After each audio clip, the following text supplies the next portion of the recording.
Bonsoir, professeur Pierre Hillard. Que pensez-vous de votre venue à Perpignan lors des deux conférences? Eh bien, ce fut un moment pénible pour moi.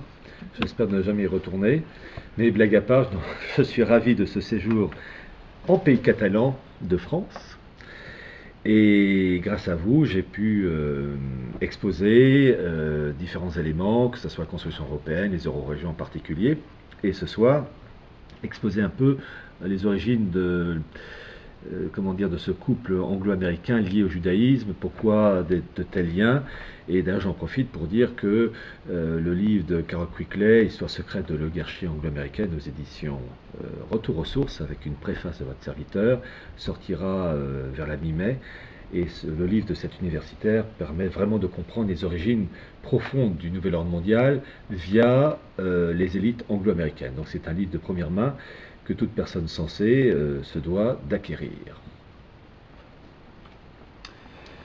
Pour vous, donc, vous identifiez les éléments de l'ordre mondial. Quels sont, au-delà d'informer les gens, comment on peut créer le doute chez ces personnes? Comment on peut les accompagner à cette démarche d'éveil, de... À l'usure, c'est-à-dire en fait, il faut toujours s'appuyer sur des faits incontournables, authentiques, officiels.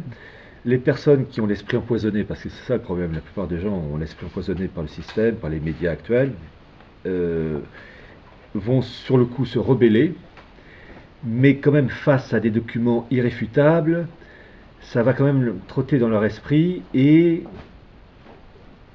user d'une certaine manière leur réticence. Et donc avec le temps, il faut être patient, peu à peu basculer du bon côté. Vous savez, il n'y a pas de secret pour se désintoxiquer, c'est comme un drogué, c'est pas en 24 heures.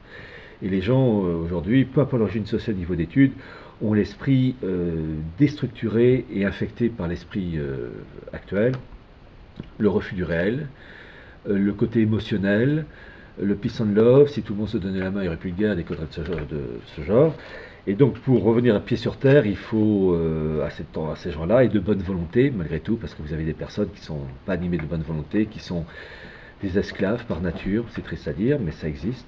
Mais vous avez aussi des personnes intellectuellement honnêtes et qui cherchent malgré tout, malgré leurs erreurs, à voir clair et avec des arguments, des informations de première main, personnes qui sont prêtes, avec le temps, peu à peu, à basculer du bon côté. Mais il faut être patient.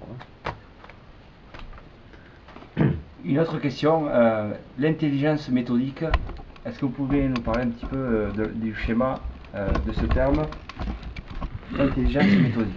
Alors, intelligence méthodique, finalement, je vais me référer à un religieux français du temps de Louis XIV qui était Bossuet.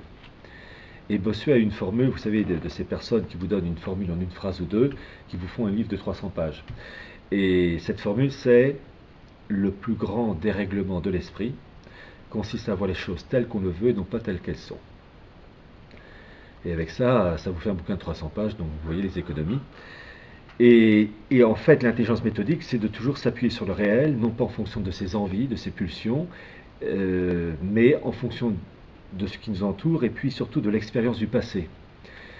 Donc ça nécessite en plus l'intelligence méthodique, de la curiosité, établir des comparaisons. Et lorsqu'on a fait un constat comme un médecin qui constate que telle personne est atteinte d'une tuberculose et l'autre d'une pneumonie, eh bien, en fonction du réel, donner les bons médicaments correspondant à la maladie. C'est comme ça, c'est méthodique, c'est d'abord constater le réel et en tirer les conclusions. Et donc pour les personnes, lorsqu'elles se trompent, qu'elles sont dans l'erreur et qu'elles sont en mesure de se rendre compte de leur erreur, il y a cette transition douloureuse de se dire, en gros, j'étais un con, et je me suis fait rouler dans la farine, donc il va falloir maintenant que je change radicalement. Et là, l'orgueil en prend un coup, et ça prend du temps. Mais c'est ça qui est le début de la résurrection, si je puis dire. Surtout qu'on n'est pas loin de Pâques. Y a-t-il eu un événement qui a déclenché votre prise de position actuelle, votre cheminement intellectuel que vous avez maintenant, ou est-ce que c'est par formation professionnelle? Alors, en fait, c'est mon grand-père maternel, quand j'étais enfant, qui m'a offert, quand j'avais 7-8 ans, Petite histoire de France de Jacques Mainville. Et c'est lui qui m'a donné l'amour de l'histoire. Et il y a aussi une chose, c'est que d'un point de vue de ma nature, c'est d'aimer le réel. je vais choquer peut-être certains, les gens qui refusent le monde réel sont des faibles. Il y a une différence entre avoir des faiblesses et être faible, ne pas voir. Non, je ne veux pas voir. Et d'un point de vue, c'est ma nature, je n'aime pas ces gens-là. Au temps antique, on en faisait des esclaves. Alors évidemment, je me reprends et je me dis que peut-être que si j'avais été élevé comme eux, peut-être que je serais comme eux. Mais il est vrai que j'ai une nature tout naturellement à ne pas vivre dans l'irréel. Mais j'avoue que oui, c'est pas facile de. La nature humaine, elle est faible. La nature humaine, quand on observe l'histoire, on se rend compte que les gens suivent toujours le gagnant, le meneur.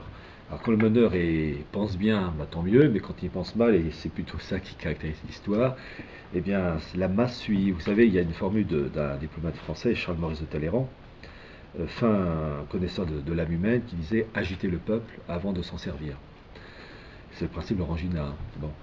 Eh bien, on se rend compte que les gens, il n'y a pas d'esprit de réflexion. Regardez comment on voit les gens qui votent encore par millions pour l'UMP, pour le PS, alors qu'ils se font rouler dans la farine depuis des dizaines d'années. J'ai envie de dire, mais vous n'avez toujours pas compris. Vous n'avez toujours pas compris. Qu'est-ce qu'il faut? Ben, il faut le malheur, en fait. Les gens ne comprennent que dans le malheur, et dans la souffrance, on est moins con. Quand on a le frigo vide, quand on a une guerre, quand on doit jouer avec sa vie et qu'on a un adversaire et qu'on se dit ben, si je le tue, je sauve ma vie, et si je ne le tue pas, c'est lui qui a ma peau. Ben, ça vous met du plomb dans la cervelle. Ce sont les gens qui souffrent qui sont mûrs. Et aujourd'hui, c'est peace and love, on est tous citoyens du monde, on se donne la main, il n'y a plus de guerre. Ben non, je suis désolé, c'est pas ça l'humanité. Est-ce que, comme dans le meilleur des mondes, Moustapha Munier pourrait être plutôt le divergent de notre prochain siècle? Disons que c'est un prototype, oui, parce que l'ouvrage d'Huxley, Meilleur des mondes, sorti en 1931, qui était un ouvrage à l'origine de science-fiction, mais en fait un ouvrage de politique pure, montre une humanité, une gouvernance mondiale, des blocs continentaux, et puis l'Europe qui est dirigée par un suprême dirigeant qui s'appelle Moustapha Munier, qui est ni arabe ni français, mais qui est un produit hors sol. Et c'est ça qui nous attend. C'est ça qui nous attend. Mais dites ça aux gens, ils ne comprennent pas. Oh, vous exagérez,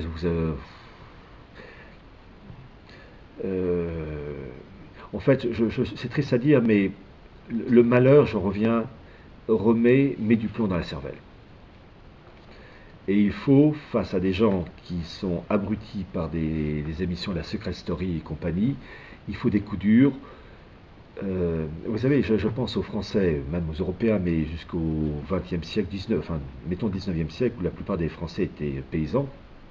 Là, il faut vivre avec le réel, voir le climat, la qualité de la terre, voir la bête, le cochon, la vache, etc., qui est en bonne santé ou pas. Là, il ne faut pas rêver.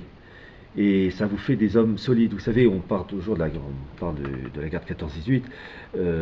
On oublie une chose, c'est que certes, il y avait un armement, mais ce qui a fait que la France a tenu, c'est que la plupart du temps, ces soldats français, c'était des paysans.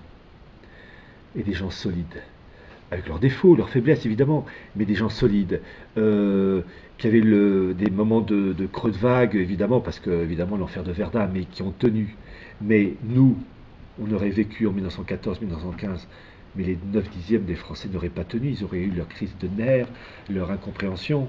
Et ces Français de 1914, c'était des soldats, c'était des mecs. Et les femmes qui étaient à l'arrière du front pour faire tourner les usines d'armement, c'était des femmes, pas des minettes. Et nous, c'est tout l'opposé. Nous, c'est des êtres émasculés, plus de mecs, plus de nanas. Ce sont des... La guerre 14-18, pour moi, c'est révélateur, que ce soit côté français, mais côté allemand, côté anglais, évidemment. On avait affaire à des hommes et des femmes, et aujourd'hui, sauf exception, il n'y a plus d'hommes, il n'y a plus de femmes. Il y a des sexes masculins, il y a des sexes féminins, il n'y a plus de mecs, et il n'y a plus de vraies femmes. Je vais citer un cas d'une vraie femme, je suis contre sa politique, En plus, elle faisait partie du système mondialiste, mais je dois reconnaître, même si je ne suis pas d'accord, c'est Margaret Thatcher. Elle était d'origine sociale modeste. Son ascension sociale, elle l'a due uniquement à son travail personnel. Elle était une femme dans un milieu d'hommes, et en plus milieu anglais plutôt misogyne. Et ben, c'est une sacrée femme. Après, évidemment, sa politique, je n'aime pas. Mais c'est une femme, pas une minette. Voilà, c'est une femme.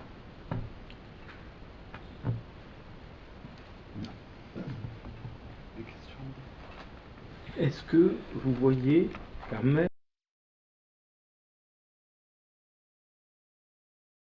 métaphysique ou spirituel d'un éveil des Français ou des peuples du monde?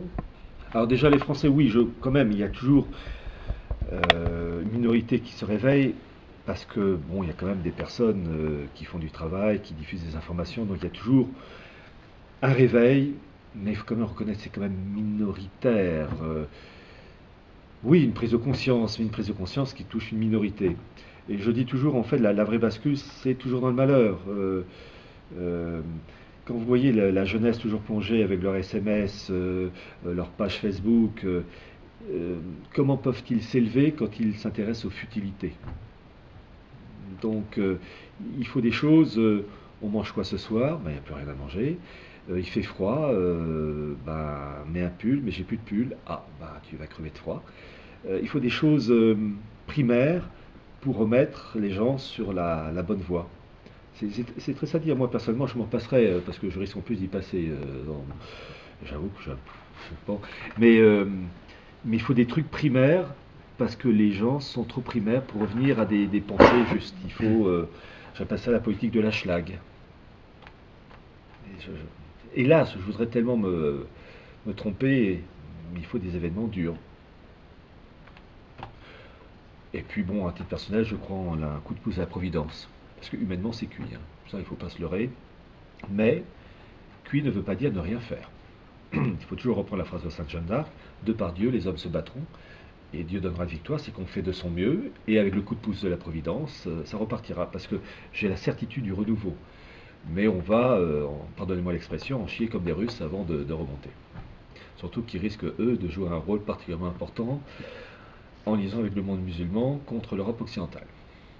Là, je pense qu'un jour, un drapeau flottera sur le sommet du Vatican, et ça ne sera pas le drapeau du Vatican.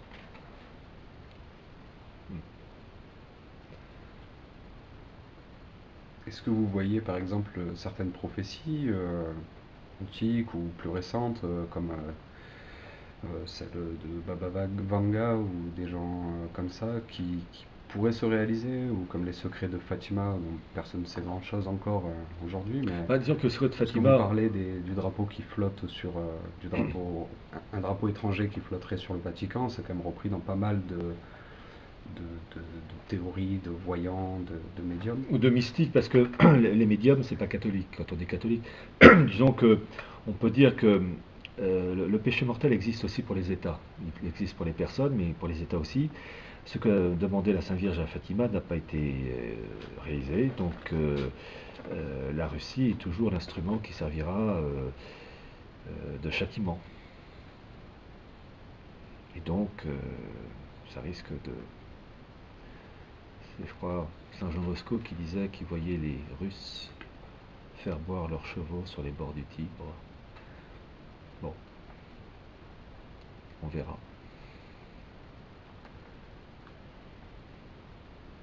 Merci. Ben oui. 14 minutes.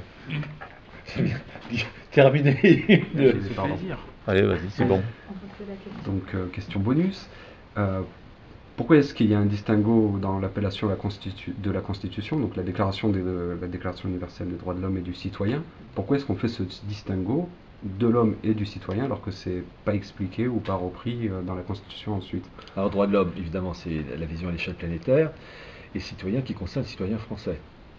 Mais la France, dans cette mission, elle a une mission très importante, puisque, ayant entre guillemets violé le baptême de Clovis, elle doit avoir la politique inversée, qui est d'être un peu la figure de proue via cette déclaration des droits de l'homme, qui est en fait une émanation du noachisme issu lui-même de la synagogue, doit être la figure de proue plus que d'autres pays, et donc elle a un rôle en tant que citoyen de cette République française qui est finalement